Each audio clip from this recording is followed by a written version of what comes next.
This podcast is a proud member of Pod Nation Media Network. We already have AI actresses and actors. See, so what do you think of? Do we actually have AI actors already? Just because you call something an AI actor does not necessarily mean that it is. I mean, let's address that for a moment, which is it. So we are obviously skirting around the Tilly Norwood conversation. To announce that Tilly Norwood is an AI actor, I think is unfortunate at best, because really what you're to be an actor, and Aline at Particle 6 who created Tilly Norwood was an actor, I'm led to believe, and as was I in my younger years. And I think to refer to an AI generated image, which is essentially what Tilly is, albeit if you've built some kind of characterization into it, that is not an actor. That is a character. It's the same way as saying that Homer Simpson is a character. It doesn't behave autonomously. It's got no soul. It can't understand subtext or text. It has no intuition. It can't present a text in a way that has any emotional resonance at all without being driven by a human in some capacity. And I think that there has been a backlash from Hollywood and others. And I can fully understand why there has been a backlash, because actually that is presenting something as something which is intrinsically human, which isn't. And I think that to position it as an actor, I think, is a misstep.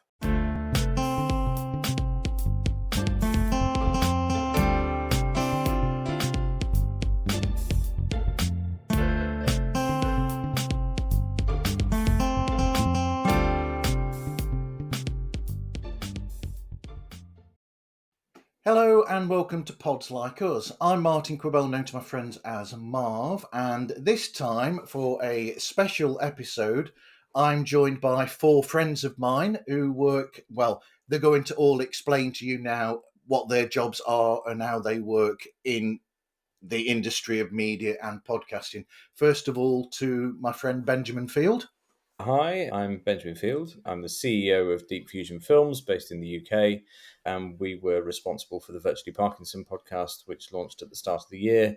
But I work across AI and the intersection of AI at media level, working on policy and legislation with the UK government. Okay, and William? My name's William Corbin. I'm the Chief AI Officer at Inception Point AI. We're responsible for the 4,000 plus podcasts that we've generated from AI and some 200,000 episodes that has caused a bit of a stir. So happy to be here. Indeed. John McDermott, co-founder Caloroga Shark Media. We make podcasts, and we also use AI and humans in a mix, and we'll get into that. And I'm Mark Francis. I'm the second employee at Caloroga Shark Media, co-founder along with John. Okay, so I wonder if people can guess, although the title will give it away at the top of the screen or on your feed anyway, I wonder what you can guess the subject is about this special episode. Yeah, we're talking about the use of artificial intelligence in making podcast for the most part, but touching on other areas of media as well. Where do you think we are now in the world of podcasting with the use of artificial intelligence, John? Everybody's using it. The people who aren't using it are lying. The question becomes, how much are you using it? Now it can go anywhere from helping to focus thoughts. I think everyone's using, everyone's a little strong. Many people are using it for show notes. Slightly fewer people are using it for artwork. You may have an AI write part of a script, help you write a script, an entire script. You may have an AI voice your script. We sure do. We'll talk about that. Or you may have a situation where someone's using it end to end, and I'll let the others talk about that. But I imagine most of the industry is using it at least somewhat at this point. Yeah, I'd agree with that. I mean, both when William spoke with me on Pods Like Us, that episode's going to go out soon anyway. And when Jeanette was speaking on other shows, they both mentioned that there was a sort of Jeanette put it as an almost hypocrisy in a sense, where people were going at them almost Inception Point for the work that they do. And then suddenly when the recording stopped, Jeanette and William and people from Inception, and I think yourselves as well, Mark and John, have been suddenly asked, oh, how do you think I could use AI in my show? And there's almost that, you've got to admit, like John said, we're using it for various different things. So that's what I was trying to get across with this chat with ours, is that there are good things in the use of AI. Yeah, William. if I may, Sorry, one of the John, go on. discussions, the late Todd Cochran would often talk about, I don't want any AI used on my shows. And I would think about things like Descript. Every single day, I use shortened word gaps. It saves me, when I record Daily Comedy News, it might save me 75 edits. Now, I could make the edits. I do check the edits. I don't put anything out I haven't listened to. I tighten everything up manually. But boy, one click, shorten word gaps is a great thing to use. Remove retakes is a great thing to use. All this is AI. Do I need to flag that show was created with the help of AI because I shortened my word gaps? I'm happy to. Sure. I mean that's another subject that's going around at the moment, and I know that Sam Sethi has mentioned this in Pod News Weekly Review, of the having an option there where you state that a show is created with AI, and it's almost like a just something that shows up as a thing. But I think that's a tricky one, because using AI is different to different degrees. If you're using it to write to help with the collation of your show notes or with something else in the background, admin wise, is completely different to having AI create a show.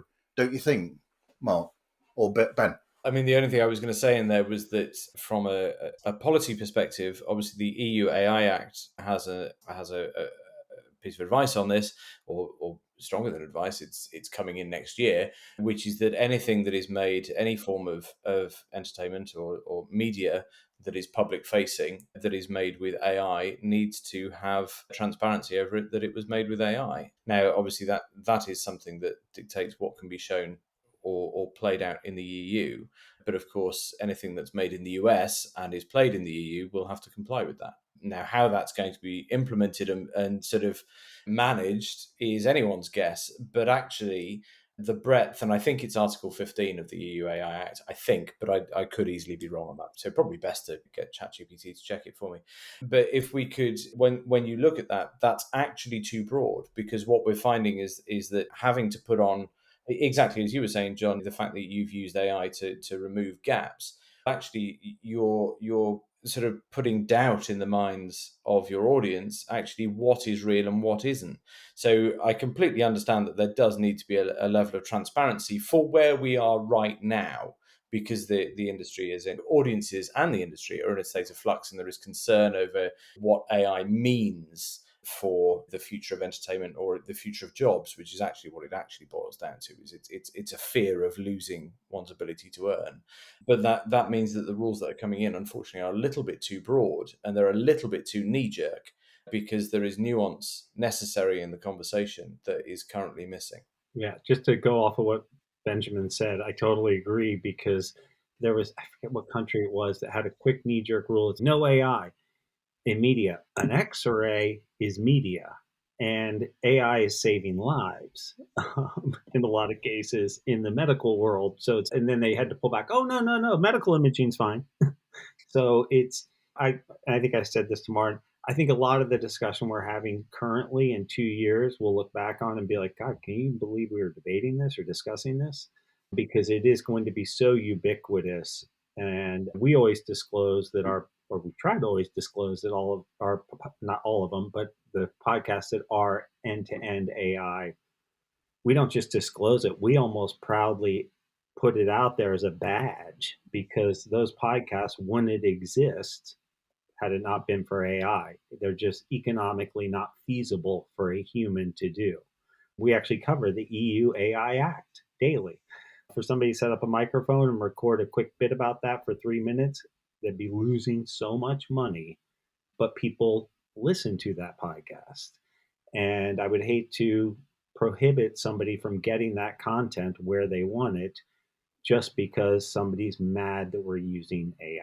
I mean, I think that's really important, is that what you're focusing on there is, and we're doing similar with some of the work that we're doing, is that you're focusing on a niche area. Now, for niche areas, the digital landscape is absolutely perfect for niche content, because in order for something to be made, it either needs to be commissioned. Either way, it needs financing. Now, whether or not that's personal finance from the podcaster or from a network that is paying for it to exist, it needs to be financed.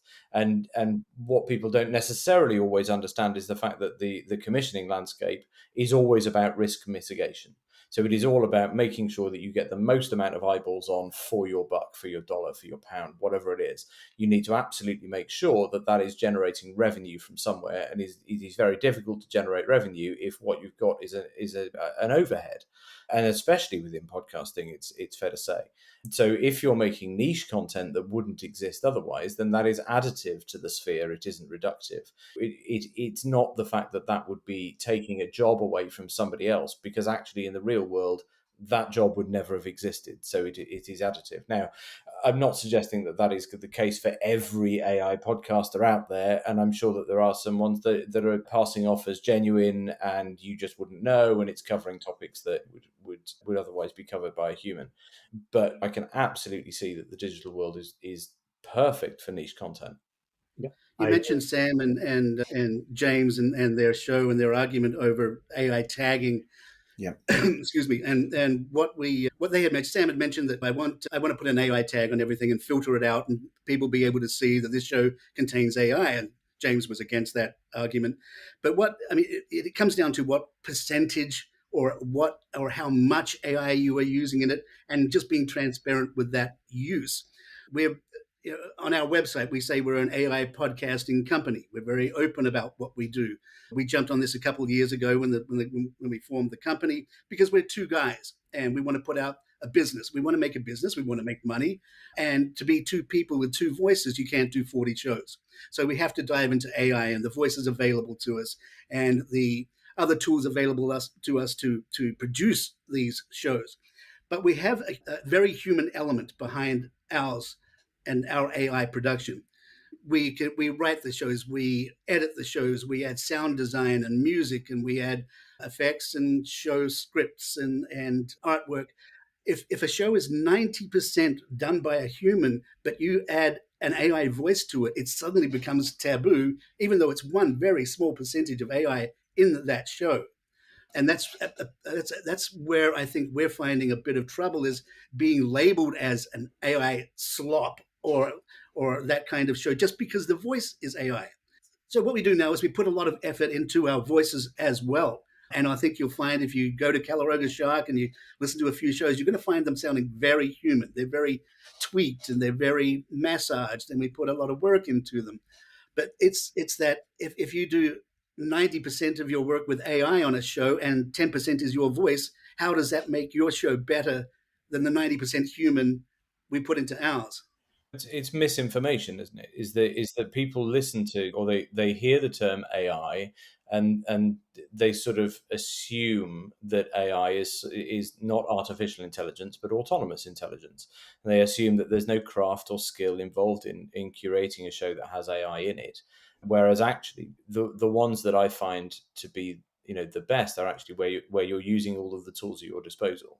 There was an article in Forbes recently saying that 95% of all AI pilots have failed, and is that the end of the AI bubble? Has it burst?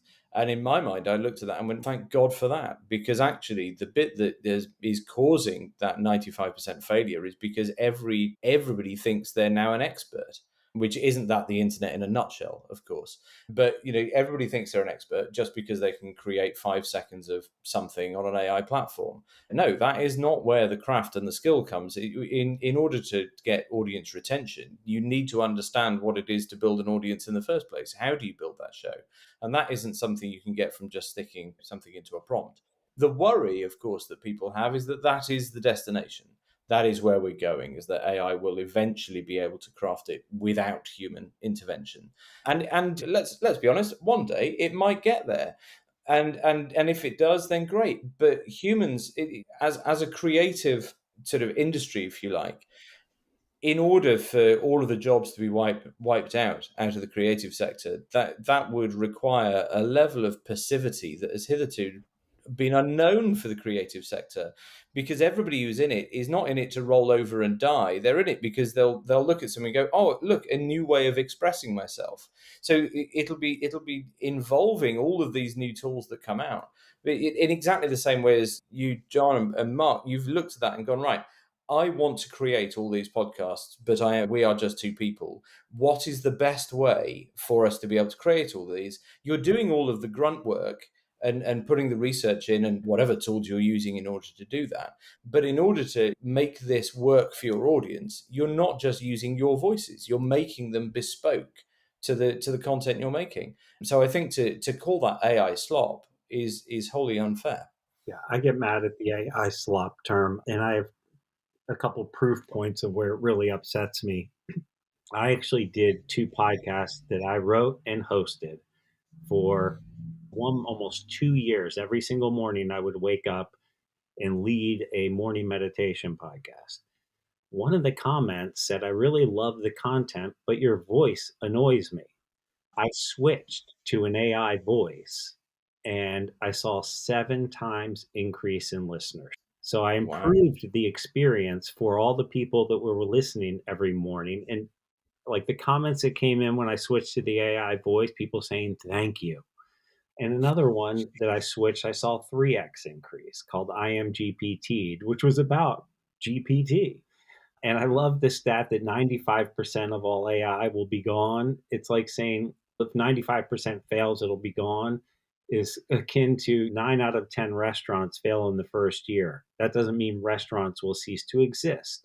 The 100%. ones that are good will work. And I also feel that humans will always be creative, and human creativity will always be of value. Just because AI exists and AI is creating doesn't diminish the human creativity. And it won't eliminate human creative jobs. It can only amplify those potential for that human creativity and expand it. We will lose jobs. Every new technology loses jobs, but it creates jobs, hopefully. It loses job roles. Yeah. I think is the thing. It's an evolution of the employment sector. It's not a revolution of it. Yeah, I would say 10 years ago, I never would have thought I could go to a mall and find an iPhone repair shop. And that was a job that did not exist. Creating the iPhone, jobs were lost and jobs were created. So I think if take a holistic view, we don't know how it's going to play out, but there will be new jobs and there will be jobs eliminated. Something I'm interested in is that, so I mean, because obviously I work across the TV and film sector as well as the podcast sector, looking at the entertainment industry sort of fairly holistically. One of the things that comes out across the board is actually about development. What AI is particularly good at is about sort of fast turnaround, iterations of content where you are testing out new formats. I'm interested, William, with the stuff that you're making, because obviously you're, I think it's fair to say that's particularly high volume and fast turnaround. How much of that are you doing to test the water out on things that are then worth putting more time in? And how much of that is just, let's just spam it? And I'm aware that that's an antagonistic phrase to use, and I'm sort of doing it intentionally, but I'm interested. When we initially started out, our thought was create as wide a net as possible to get data points to then focus in on. And when people are like, oh, you spam by doing 5,000 podcasts, my machine could have done 2 million podcasts. If I really wanted to spam, I could. But the digital world exists in a way that if you like Wikipedia, nobody calls that spam. Amazon has 620 million products. That's a lot of URLs. It's the only way you get found in search. And our whole premise was, can we create content that resonates in the search algorithm and gets found on very specific questions? In order to do that, you got to be like Craigslist, Wikipedia, eBay, Amazon. You have to create a lot of URLs. I would never say that the sweater my mom bought off of Amazon last week is slop.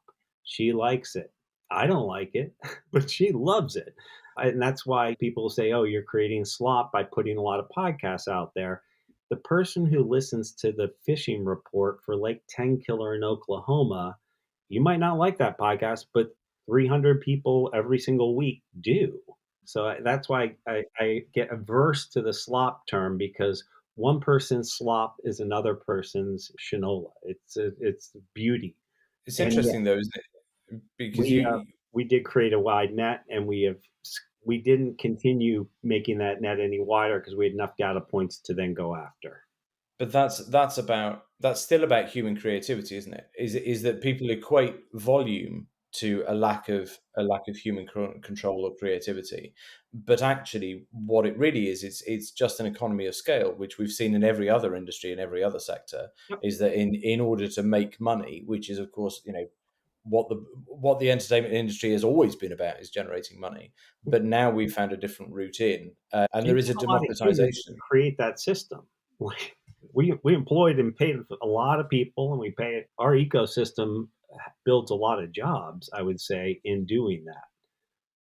There's also a kind of fear factor connotation behind the words AI for the 95% of people in the audience that doesn't really understand how much it is already in our lives. Yeah. And they're just afraid of what it's going to do to our lives. Excuse me. You all here and the people that are generally listening to this have a somewhat good understanding of how AI is being used in podcasting, whether it's good or bad. They know the tools that are out there and how to use them. Whereas if I talk to my friends and say, yeah, we put out this new podcast, we used AI in it, they'll go, oh my goodness, it's got to be bad.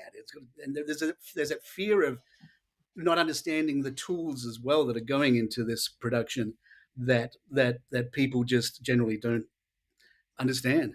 Yep. And they're afraid of equipment-wise, AI has been involved in various forms of media for years. I mean, I know personally from my history of being a sound engineer back in the day, I know that we've used automated leveling for recording levels when we mix music, and that's done by AI and has been done now for nearly 40 years that we've done that. In the mid-80s that first came in. So that's been there anyway. And the same with making television shows and films. There's AI technology that's been there to help with the editing and those sorts of things as well. Like you said, it's been involved in media for a good while now. People just didn't know that, perhaps. No, I was actually on the phone with some execs at Spotify, and we were talking about AI and podcasting and music, and they said it's really hard to ban AI music because then auto-tune would be included. And when you look at all the number one hits that use auto-tune, do you ban those also? Because you're right, AI technology has existed. It just wasn't. Yeah, look at all the synthetic instrumentation behind the music. Oh, it would all have to go away. If we tried to going outside of media, people want to ban AI. Your cars won't drive, your planes won't fly. So many things will not work. And I love that people trust it to do certain things, but they won't let it make a podcast. Come on.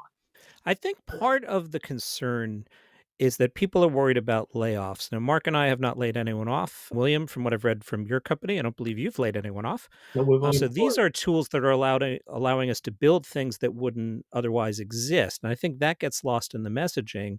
And Benjamin, you talked about this earlier. Yesterday, I made 2.5 weeks of our trivia show because I had some free time and needed to make some more episodes. Could I voice it? I could. I do believe that, much like William said, the AI that reads our trivia sounds better than I would. If I don't read it and AI doesn't read it, then Mark has to read it. I always get on my soapbox that resources include time, humans, money, and we only have so much time and so many humans. So I have an AI read you, hey, before Jimmy Fallon hosted the Tonight Show, what late night TV show did he host?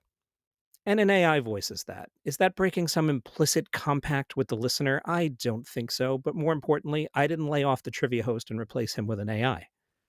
Yeah, we actually just got contacted by a podcaster who does a 2-hour live podcast every night. You can imagine how hard that is. She has zero bandwidth left in her day. I'm amazed she can even pull that off as a one-person shop. but it's just not making enough. I want to support this.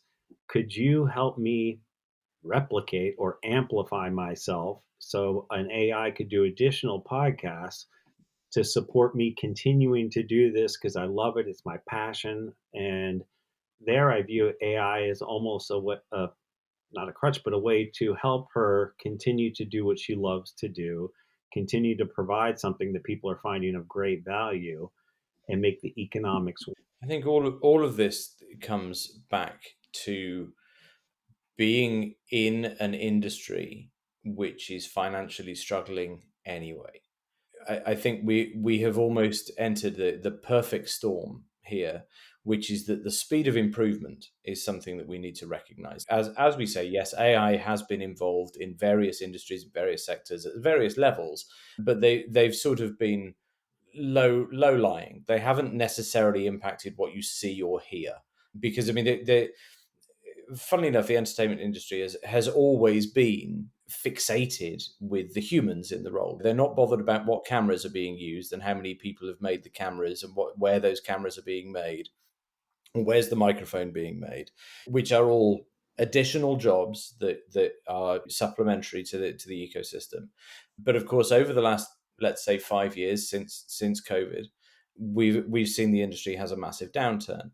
And of course, actors and presenters have always been held in high regard. And the media industry has always been slightly safeguarded from technological advancements. It's not like the automotive industry where workers were decimated some 30, 40, 50, 60 years ago. We're now in an era where, now technology has come for entertainment.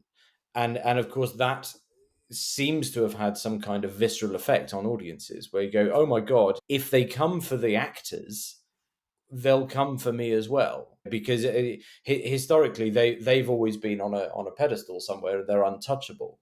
The silver screen and so on. So I think it's brought it home to people that actually if the actors are worried that it's going to come for their jobs and they're untouchable, actually, what does that mean for me? And so we've hit this point where AI now dominates every news story, but actually it's AI dominating the entertainment sector that is actually taking the news headlines. Yeah, technology has always gone after the actors. The stage actors, they freaked out when the movie and broadcasting came about. Then even the movie actors freaked out when the audio, when it went from the silent to talkies. There was a huge backlash against it. Yeah. I think the backlash is, I get it, I understand it. I can't say I know exactly where it's coming from, but I do understand it. But I always say, just be patient. I think at the end of this, you will find it can create possibly more roles for actors. Who knows? I think if you're someone like a copywriter, then you need to evaluate your position now, because copywriters will become extinct unless you pick up AI skills in being an AI master at copywriting. You're going to see a lot of those low entry level positions done by people who understand AI better and know how to use the tools. 10 copywriters may become one chief AI copywriter executive. Except for the fact that actually the amount of work that can be, I mean, what we're talking about is efficiency generators, isn't it? So now actually what we're entering into a point is where more things can be done. And so therefore we are becoming more creative and creating more output, which means that actually there is, in the case of you, William, you're saying actually there's 4,000 more shows being made or 5,000 more shows being made that all need to be checked at some point by somebody who goes through QC. Now that means that those, exactly as you're saying, those roles that would have traditionally been involved in copywriting, for instance, are now not going to be copywriting one show for 2-3 days or whatever it was. They're now going to be checking the output of an LLM against the copy and saying, right, okay, yes, that's fine, and they'll get through 10 a day. But I tell you what, as an employer, if I can find somebody who knows how to check 10 scripts a day, I will absolutely employ that person to do that, right, against somebody who takes 10 days to do it. And the same is true. So we have a transcription translation service called Verbal. And I promise you, this is not an advert. Otherwise, I'd have done a jingle. But we are now doing dubbing and translation for TV, film, podcasts, if you like, for a number of people. But I need somebody who will go out and actually read those translations and transcriptions and make sure that they are accurate.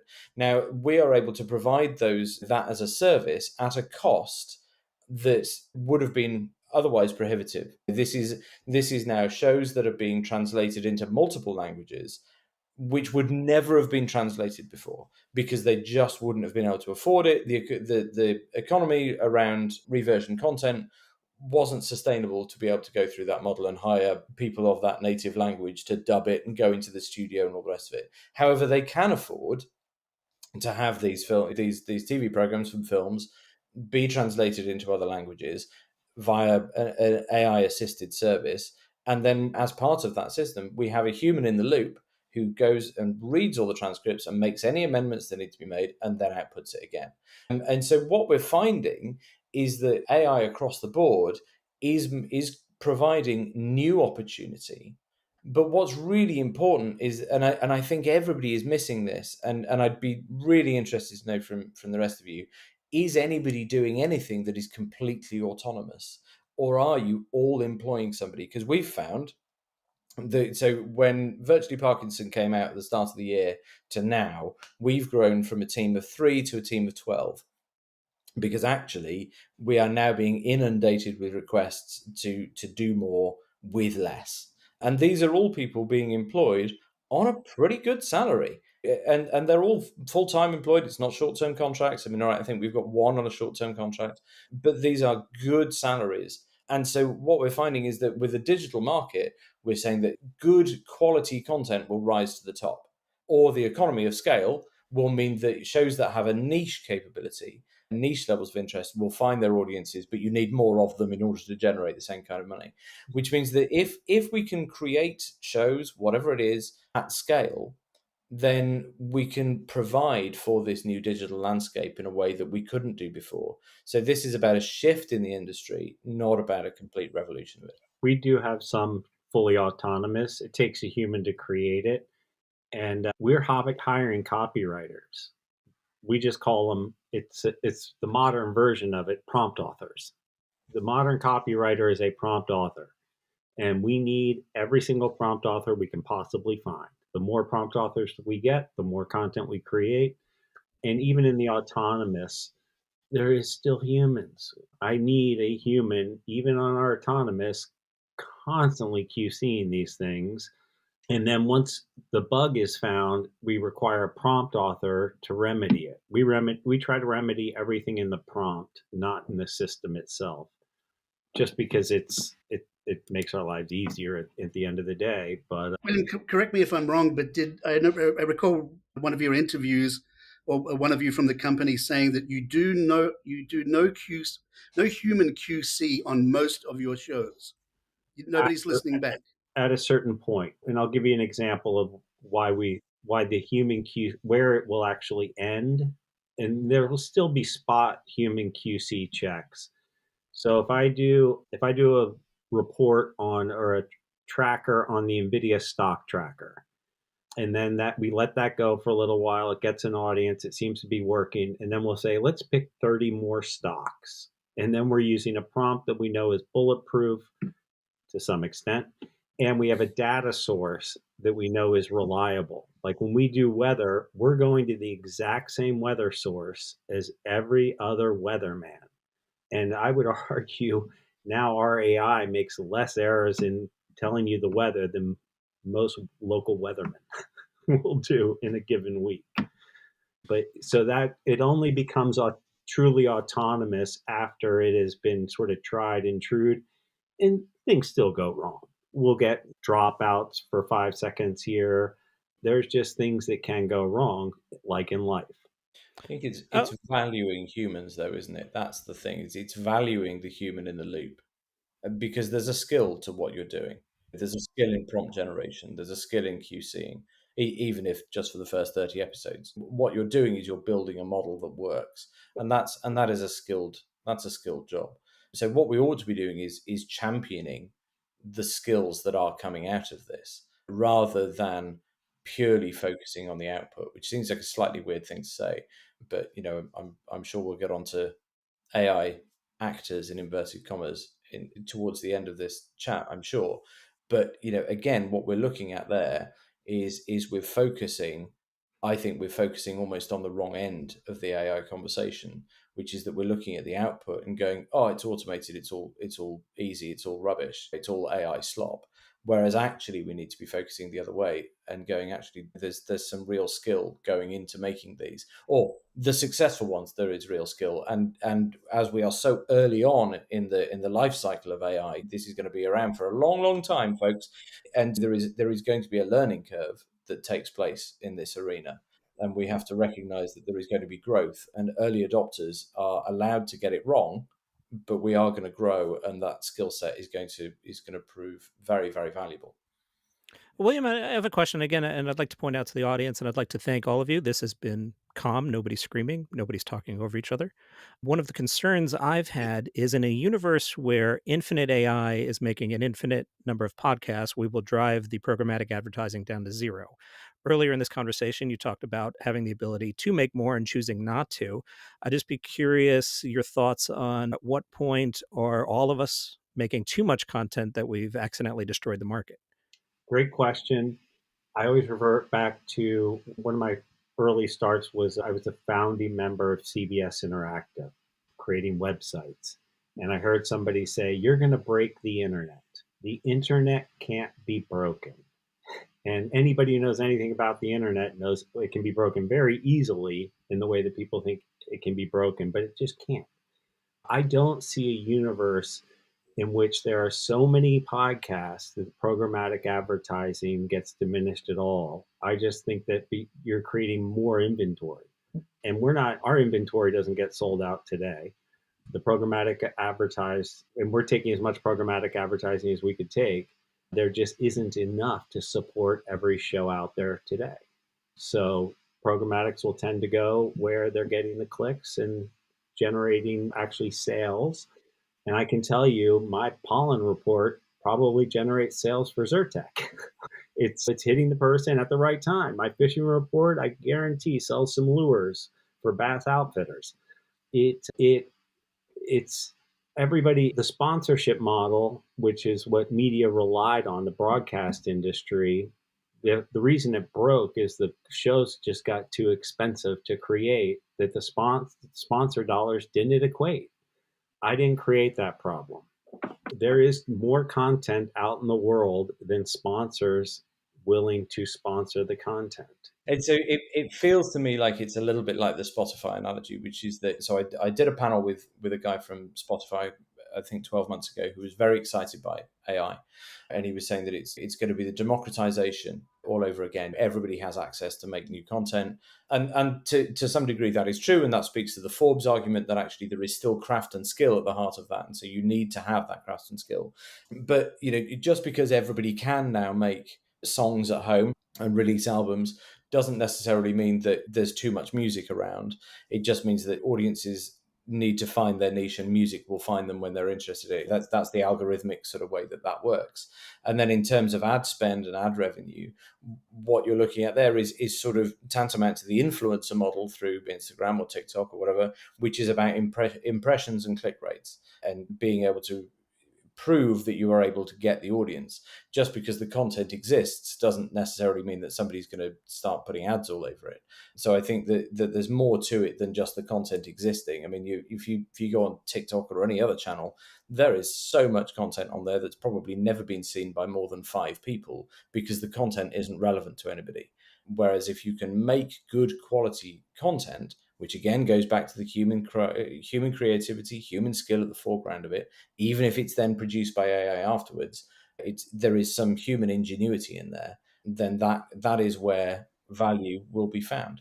Yep. And I would say if we have a podcast that doesn't get listeners, it goes away. The stuff that doesn't have an audience, we'll get rid of. And programmatic, any website can click and have Google programmatic ads run on it. Will the ads run for every single page? No. But they will run when they're working and they get that audience and get a click. So I would find, as long as our stuff gets audience and people are going to the advertisers, we're going to take the programmatic.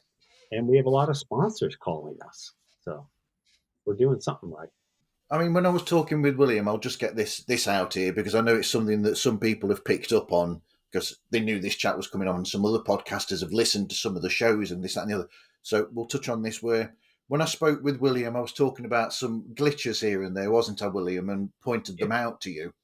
And you were saying that you were going to go to the people who help with the product, who help to bring this stuff out, and you're going to look at how those glitches are coming about, like the bits of programming code and that are coming out in the programs that are noticeable, and seeing how you can iron out those problems and get the QC a lot better because of that. And it's because of the fact that you've got this feedback that you're now looking to doing that.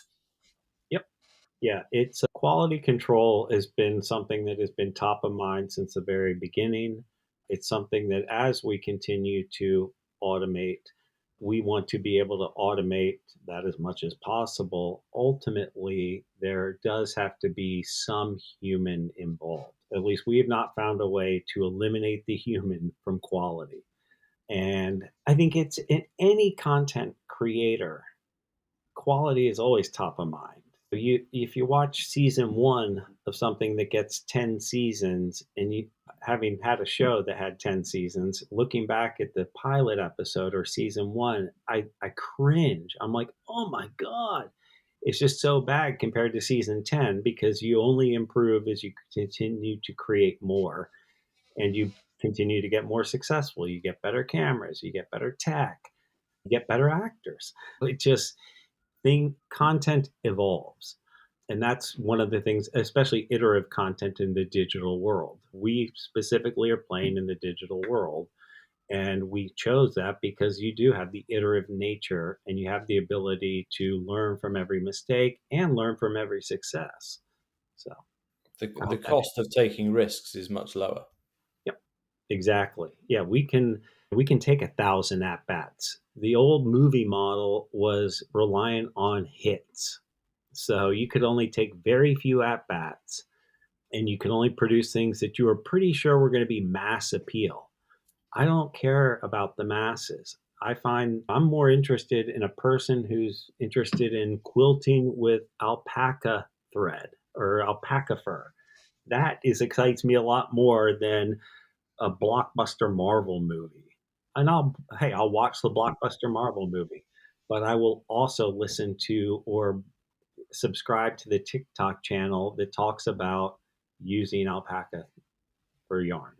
And that's I love llamas. Just so as does my wife, but I'm yet to find a TikTok channel that satiates her love for llamas. But when give me when you 3 find minutes and I'll have one up. But actually, what you talk to there is that risk mitigation, or the need for a risk mitigation, which is currently still very prevalent within the TV and film sector. So the podcast industry has been able to adopt an AI native approach, I suppose, even if it's just a thought process. And it's not everybody is doing what you're doing of automating everything, but it's still AI native in its thoughts, because audio generation was one of the first things to come out within AI that was successful, or it crossed the quality threshold. We're still not necessarily all the way there with visuals, although we are getting better every day. So, yeah, the reason why I mentioned that there is the point I was saying about quantity over quality, and it sort of sorts itself out in a sense. That what we're saying, really. Yeah. Right. Sorry, Martin. I was just going to say. I think that works for cases where. So, William, I apologise. I probably should have done, but I don't actually know what podcasts you put out at scale. But I imagine they're fairly fast turnaround and things that are probably not going to be sort of hugely offensive, as you say, with llama wool and knitting techniques and the Weather Channel.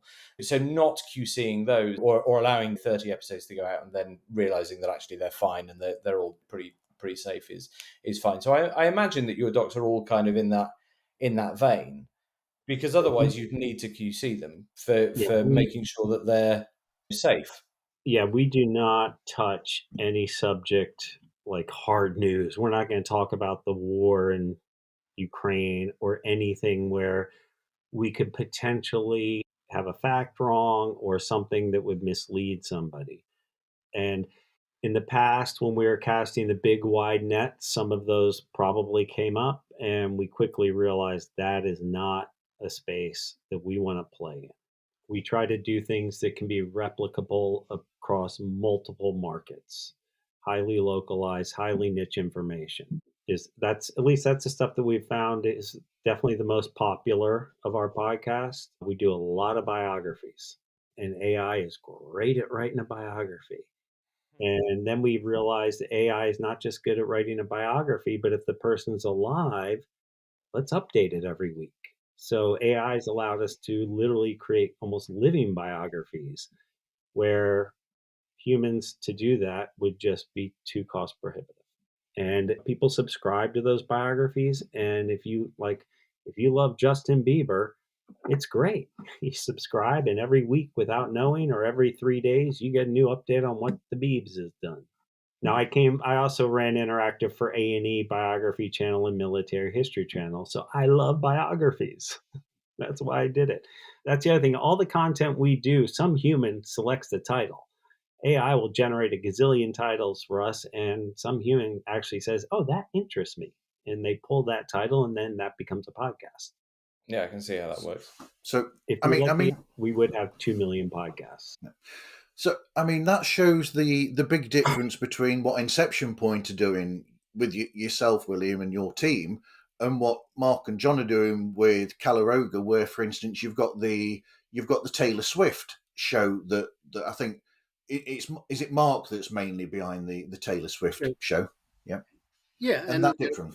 It's strangely in the whole Taylor Swift universe, it does well, but you would expect that show to have 1 million downloads just through osmosis. But it does well, and I use AI to look at the stories of the week to make something fun and cohesive out of it, and then I use an AI voice of a 15-year-old girl to read it because it would sound really kind of bad with me reading the Taylor Swift update, kind of creepy. So when you're reaching out to try and do shows that are way outside your capabilities, that's where it can be a valuable tool. But in the end, I still listen back to the shows, and I edit the shows, and I produce them, and I put sound underneath them, and I get the social media hubs involved, and there's a lot of human behind it. It's funny. We used to actually take all of our shows and put sound and everything under them. And then one day I was listening to one of my all-time favorite podcasts, Lex Friedman. He doesn't have any sound. And so we tried some of the shows without sound beds, and we found they did as well as shows with sound beds. But then on certain topics, exact opposite. If we have a sound bed under, they do well. And Taylor Swift is, everybody knows she's a phenom. But what really shocks me about AI is we built an engine to help us in thinking of titles. We built the ability for it to predict, and it made the craziest prediction when way back when it told us to do a podcast about two football brothers, Jason and Travis. 2 weeks later, one of them started dating Taylor Swift. And who knew? But the AI had some prescient that, hey, these guys are popular. So with your oh no, he's gone. He's gone. He's dropped off. Oh, he's come back. He's back. There we go. So with your shows that work on an economy of scale, to what extent would it be fair to say that you're sort of putting out content that is good enough, but not necessarily of a superior sort of editorial quality? Is there a point where you just go, actually this is okay for the market, and you leave it at that, or do you pride yourself on every episode that goes out? I would say we pride ourselves on every episode that goes out. As of lately, when we started out, where the AI was in content creation as well as image generation, like if I look back at some of our old show artwork where we actually said, do this in the style of an impressionist painting. and they looked so bad. A human would actually have to put the lettering on because Dolly couldn't do lettering. And it was this horrible Arial font. I mean, it just looks bad. But we thought whoever created thought it was good. And I don't think we ever said, oh, this is good enough. We always want it to be as good as it can possibly be. And a lot of times, some of our podcasts, it didn't even have an audio intro, no music at the beginning. Now we have the capability to put music at the beginning, and we actually have our signature sign off at the end of a lot of shows. So as the evolution goes, the quality is improving greatly because we do endeavor to have the highest quality we can possibly. That's an interesting phrase, though, isn't it? The highest quality you can possibly get.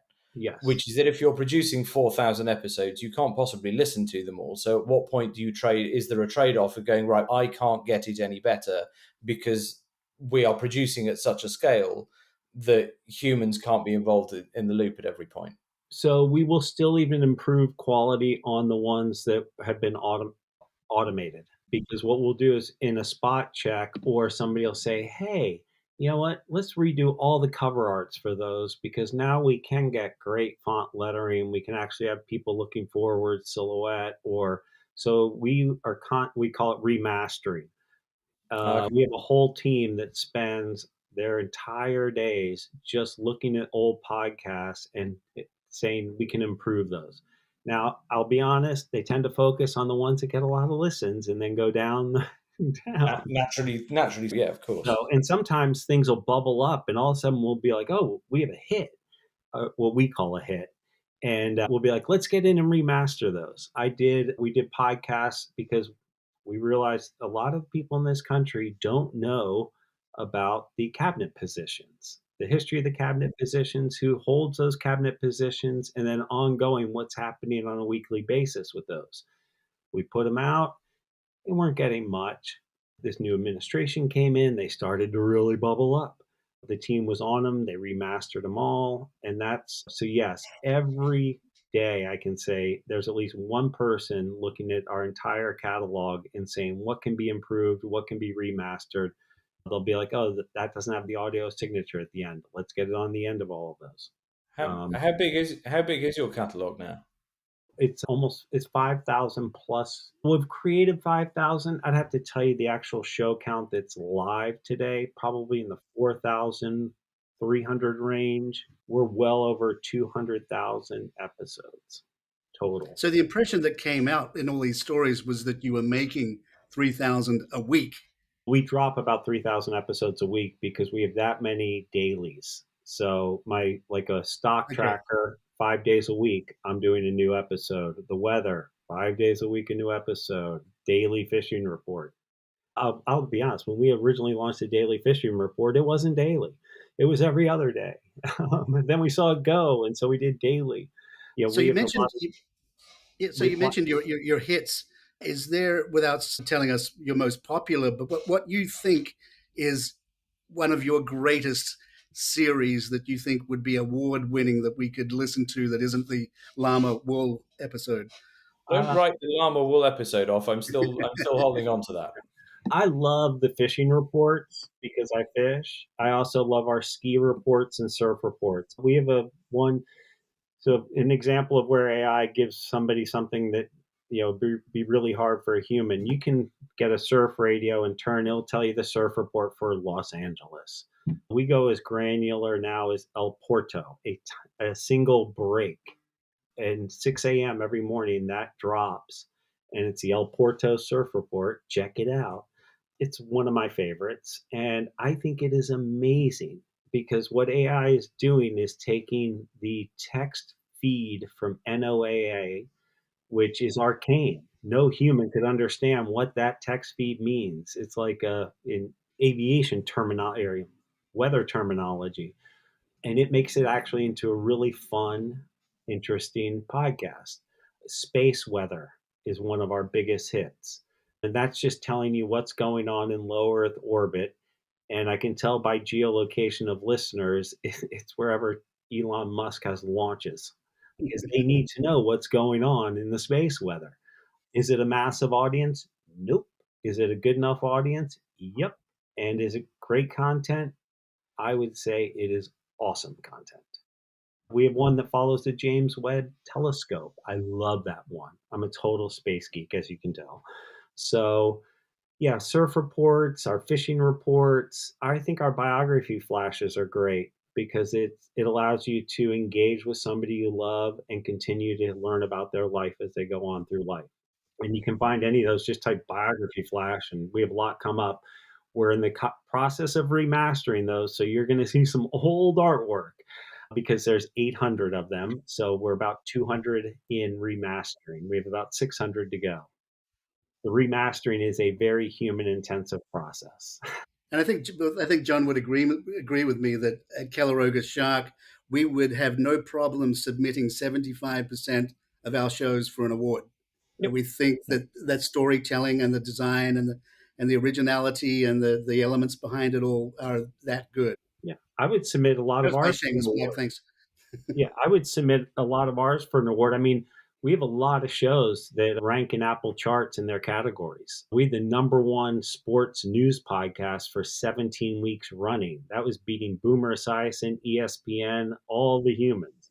That was about the dating life of the Kelsey brothers. But, because the categories, as you guys know, it's often hard to find a category that really fits a niche podcast. So society and documentary, we have a lot in. But yeah, we have, I would say, probably 100 to 150 shows that are charting in Apple and Spotify on any given week.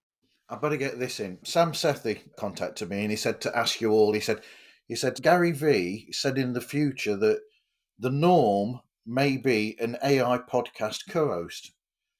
When will AI not be seen as a bad thing or podcasting or video, but a good thing? We already have AI actresses and actors. See, so what do you think of? Do we actually have AI actors already? Just because you call something an AI actor does not necessarily mean that it is. I mean, let's address that for a moment, which is that. So we are obviously skirting around the Tilly Norwood conversation. To announce that Tilly Norwood is an AI actor, I think is unfortunate at best, because really what you're to be an actor, and Aline at Particle 6, who created Tilly Norwood, was an actor, I'm led to believe, and as was I in my younger years. And I think to refer to an AI generated image, which is essentially what Tilly is, albeit if you've built some kind of characterization into it, that is not an actor. That is a character. It's the same way as saying that Homer Simpson is a character. It doesn't behave autonomously. It's got no soul. It can't understand subtext or text. It has no intuition. It can't present a text in a way that has any emotional resonance at all without being driven by a human in some capacity. And I think that there has been a backlash from Hollywood and others. And I can fully understand why there has been a backlash, because actually that is presenting something as something which is intrinsically human, which isn't. And I think that to position it as an actor, I think, is a misstep. I would say position it as a Mickey Mouse more than an actor. You're right. Humans are actors. Tilly is a AI generated entertainer, an animated character, if you will. It is. It's an extension to animated character, but that I think is. I mean, I would say that is a separate and an absolute distinction we should make between an AI sort of podcast host versus an actor, because a podcast host can in fact be in you don't have to be human to host a podcast, whereas you do have to be human to be an actor.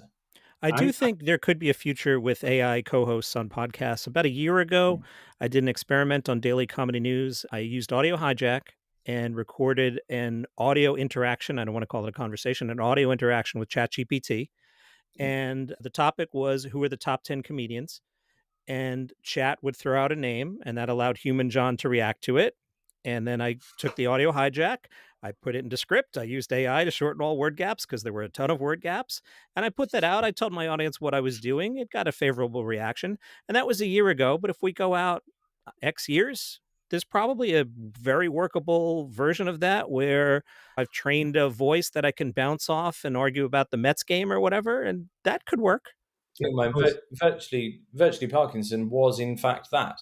So virtually Parkinson was that was the late great Sir Michael Parkinson, who is very well known in the UK, but not necessarily further afield, who was a chat show host in the UK from '70s through to the early 2000s. And we created, for the purpose of essentially a social experiment, a version of his voice, and allowed that voice to host a live unscripted chat show with celebrity guests in order to find out what happens between that interaction, to understand does the guest give more away or less away when essentially they're just talking to themselves in a room. And what became really interesting is that actually it became almost like a sort of therapy. It was that actually you'd have guests giving far more away than they ever would to a human because there was no agenda. The AI was probing in a conversational way and trying to understand what the guest was saying, but it was doing so without an agenda. It wasn't trying to coax an answer out. It was just listening. And we found that to be a very, very interesting experience, and one which most of the guests found very lovely, with only one notable exception, probably, who didn't enjoy the experience at all. But you were very transparent in the fact that this was an AI show and an experiment. The one line I draw on AI characters is personal endorsement or any third-party endorsement by an AI character saying that this character has a history and a biography and has lived this life and can endorse this product because of the time spent with it is a line we don't cross, certainly won't. And if you're going to draw any in the sand, that would be mine. I agree. That's third rail. I have said publicly, though, I know how AI sounds because I use it every day. I suspect there is a notable, with a capital N, notable host using AI reads on their very, very, very, very capital V, very popular podcast. Yep, I would agree. I definitely hear a lot of host reads that are now AI. We're actually working with our gardening expert, Nigel Thistledown, because he's had so many people request to come on his show so that he will be able to interview people real time and real reaction. And they will, we've told everybody it's an AI. A lot of people, even though you say, "Hi, I'm Nigel, I'm an AI," they don't seem to hear that part. And their publicists write, "Can he be on your show?" And so we write back, "Okay, but just so you know, it's an AI they'll be talking to." And only, I would say, 10% of the people have then said no, but the other 90% are like, okay. I don't know if they really want publicity or if they're just into the idea of the experiment, because I love the idea of like what you did with the virtual park. I just think that's so cool. I think the world needs more experimentation. And that's what AI does, I think. I mean, that's where AI for me is particularly interested. We played with this, and I'm absolutely not sort of casting any aspersions on what you've done, William, at all. We looked at generating podcast output at scale, and we couldn't. We managed it in terms of the technical process, but we couldn't actually find a legitimate use case for doing it. I'm glad that you found niche output. Absolutely, I can see the value in that. I think Nigel's value is, it's really interesting because his value, I've never planted a rose, but I can tell you the DNA structure of 18,000 species of them, and I've read every gardening book published. Yeah, I think for niche content, absolutely. I think where it falls down would be editorial, but as you say, you don't go in for editorial. But so we looked at it and went, yeah, okay, that's probably not for us. But what's really interesting is I think that AI can generate new experiences. And for me, that is the most exciting thing, is the fact that without AI, we wouldn't have been able to do Virtually Parkinson. Without AI, John, Mark, you wouldn't be able to generate the content that you're making because of the way that you're working. And so that would change things. We're then writing our own software to create new experiences that physically wouldn't be able to. Exactly your point, William, Nigel Thistledown, which absolutely should be a Bridgerton character, should be the fact that they are capable, or it is capable, of giving information from such a vast resource library is valuable in and of itself, because humans couldn't do that, or very unlikely that a human would be able to do that and also be able to converse on a podcast about it in a way that is eloquent. So I think there is actual added value that AI can bring, and it's not just reductive. And I think to call it reductive or purely reductive, I think is again a misstep. Its ability to be unbiased is one of the things that I think people sort of do gravitate to. There's so many opinions in this world. And I got involved in AI in 2019 with a company called Maslow that was working to build something because children have a really hard time talking to humans and adults, where they can easily talk to a computer all day, truly share and get therapeutic advice based on that. And that's something I think humans fail to understand often, is that people sometimes have a better experience talking to a machine than they do another human. Although we do need to, you mentioned the word bias there, we do have to recognize that the training data that goes into these systems is built on purely historic data, because that's obviously the nature of things, which means that actual bias is intrinsic, is inherently part of all of those training systems. So we as producers do have a responsibility to ensure that our output does not repeat those biases, because society has moved on from the 1970s or 1980s when actually the material that has been ingested into training data was generated. So opinions that are rehashed into could in fact be propagating bias that is harmful. So we do have a responsibility on our output. We can't just say, oh, AI said it, so it's okay. I mean, I do think that would be one of the concerns I would have of generating 4,000 hours worth of content and not having a human QCing every hour of it, is that you can't actually legitimately say, I'm fully across everything that it says, and I know that nothing it says is harmful. I would agree. Although there are new LLMs like AlphaGo and things that aren't trained on any human data. And when you have, if the data source is clean and just facts, it doesn't put its opinion over that, is what I mean by lack of bias. Are yours built on AlphaGo?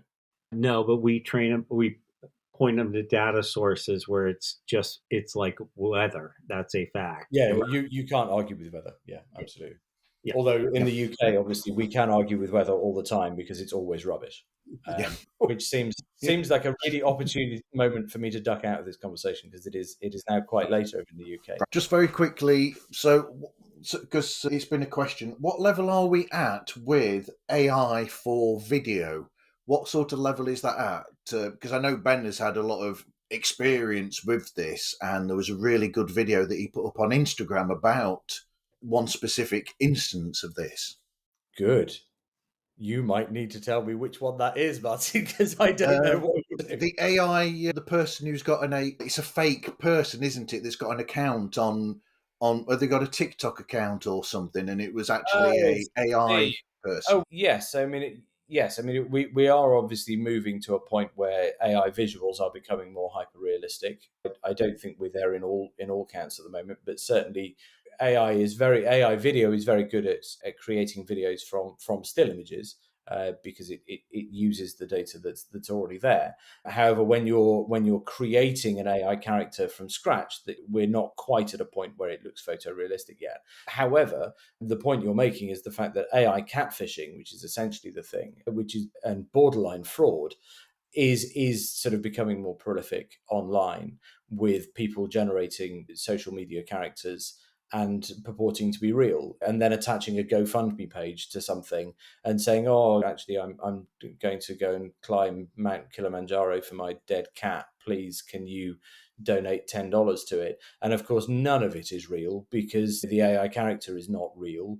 And it's all a facade. I think we again, as people in the know, I think we have a responsibility as producers and as fellow humans to point out where there is misinformation and falsities being generated.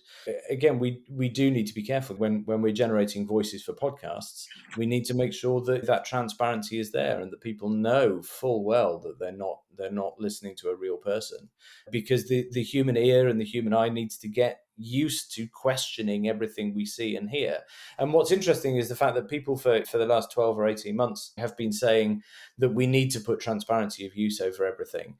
And that's absolutely right. Right now we do, because we're still learning to question everything we're looking at. You could argue that we should have been with social media questioning everything we've been looking at and listening to for the last 10 years or 15 years, but we haven't been. There's only a portion of society that will question everything it looks at and everything it hears. Whereas now that is becoming more necessary. It used to be, it used to be that when we did dramatic reconstruction for true crime shows or anything else, we used to put dramatic reconstruction, this is not real footage or something over the top as an aston. And then very quickly, the populace, if you like, understood that within context, you weren't looking at a real crime scene. This was probably dramatic reconstruction. So we didn't need to put the aston on anymore. Where we are with AI at the moment is that we're still so new, still early on in this process, that we do have a responsibility. And I keep harking on about responsibility because I think that if we are the people who are disseminating the information, we do have a responsibility, as we did before. And so I think we're now in a position where we say, right, we need to safeguard the people who are listening to our shows and watching our shows against sort of misinformation and against misunderstanding. And the same is true for social media as well, of course, where we see it, we need to call it out. But that won't always be the case, because society will find a balance where it recognizes subconsciously what is real and what is not. At the moment, we all refer to it as uncanny valley. And of course, we're getting ever closer to a point where it really is tricky to spot the tells. But I've obviously been ingrained in AI video for quite some time. And John, I think you were saying a second ago that you could recognize AI audio when you hear it because there are little tells. And the more that we are exposed to AI media in whatever form it is, we will all pick up on what those tells are, because we're very, very good at spotting what's human and what isn't. And I don't think that is going to go away. There are going to be people who are more susceptible to it than others, but it's the same as scam callers. My great aunt, who is 92, actually it's a bad example because my great aunt is actually probably more switched on and clued up than I am. But there are other aged people who will fall for a telephone scam that a person from a younger generation would not, because there's a way of thinking that we get used to. And I think that is the route that AI generation is going to find. So anyway, yes, have a look at Zachary Starr on Instagram. I just add a little bit on that History Channel. Whenever we did the reenactments, we would always say this is a reenactment, and we'd always go back to when somebody said why, we'd always be like Orson Welles' War of the Worlds. When he did that radio broadcast, he failed to say, I'm reading a book, and people literally ran out of their houses thinking the world was being invaded. So I think the responsibility can never be understated, that in any content, whether human, AI, etc., you have a responsibility to inform the consumer of what it is, whether it's a test, and that responsibility is becoming only greater as AI becomes more. Like I say, I'm always like, oh, I can tell if an email's AI. Today, I'm afraid I won't even be able to tell. I won't even be able to tell the audio or the video because it will get so good. And I think I'm pretty good. So I think the responsibility is really, really critical. Moving in this world responsibly is something that should be fundamental in every company who gets into this space. Is it in a place, the video, and I know we need to really rush on, is it in a place though with the video where podcasters can use it for visual purposes, and it would work in a way where it would be almost seamless? Or would you have the tells there as well if podcasters used those in video versions of their shows? Do you mean in terms of creating themselves as visual hosts, or do you mean in terms of almost? Yeah, exactly, because that's what one of these companies, I can't remember who it was, Mark Ronick mentioned it on a podcast the other day, that there's this software where you can put yourself or a picture of yourself in there if you've got bad video, and it will animate you talking and those sorts of things. And I've not seen it actually in thing. But are we at that level where that's not really we're not there? Let me jump in on this one, because I do a podcast every day called Palace Intrigue, and it's just a 10 to 15 minute audio podcast about what's going on in the royal family. And John, who can dive further into this and with video use, we thought this year we need some video aspect to this podcast. So I went to HeyGen.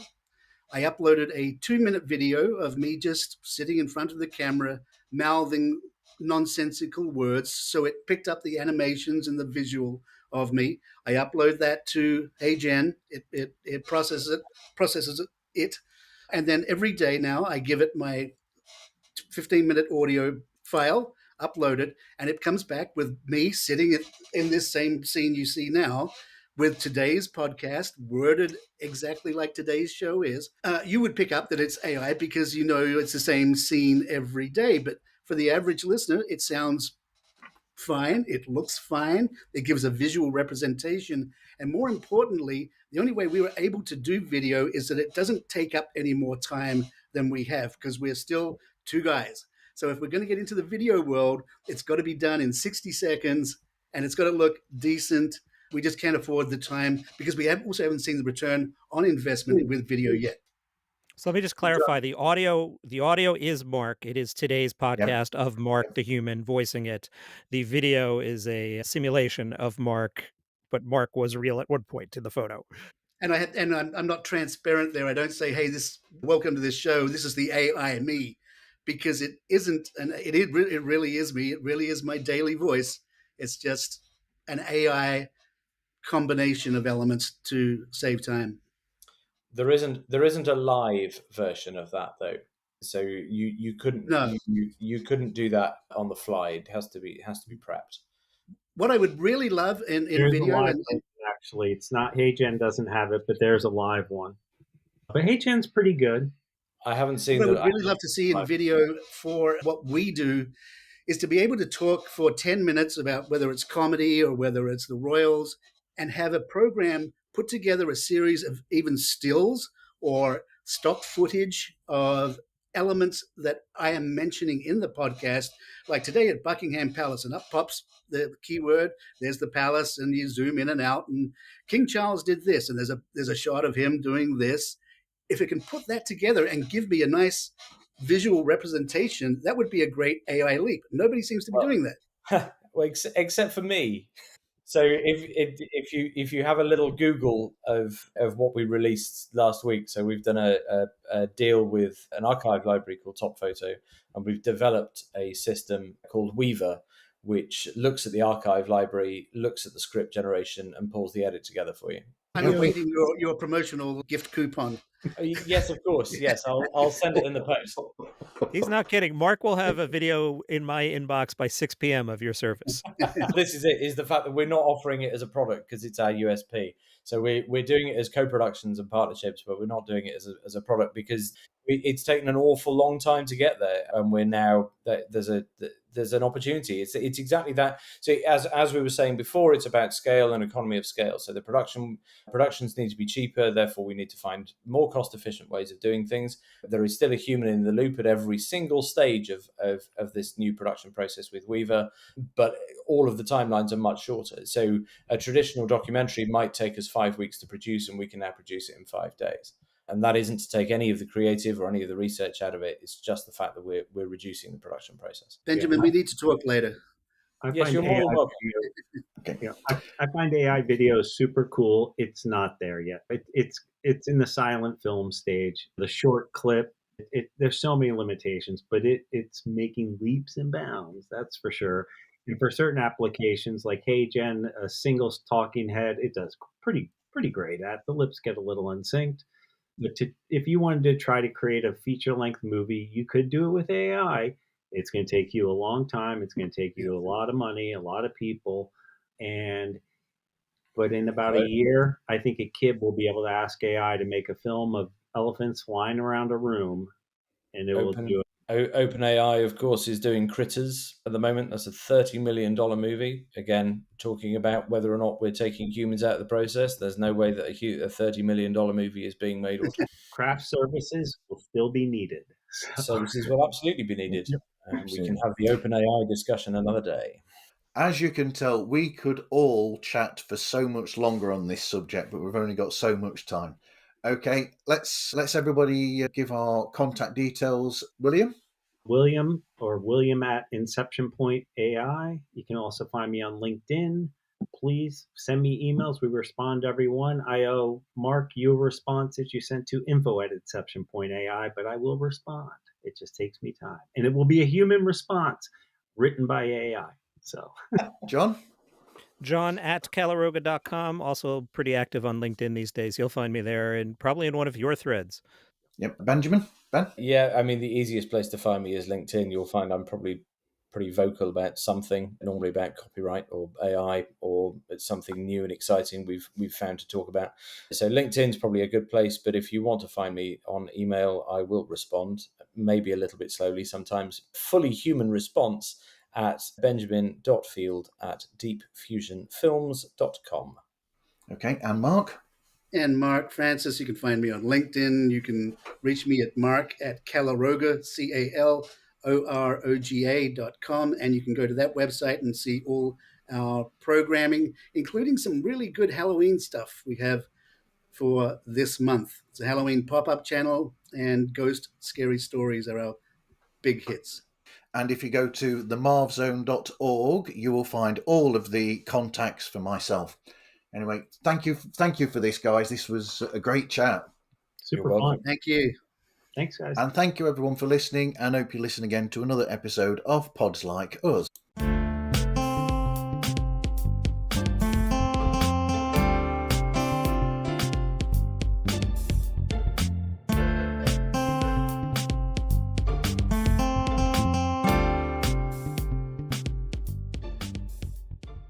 This podcast is a proud member of PodNation Media Network.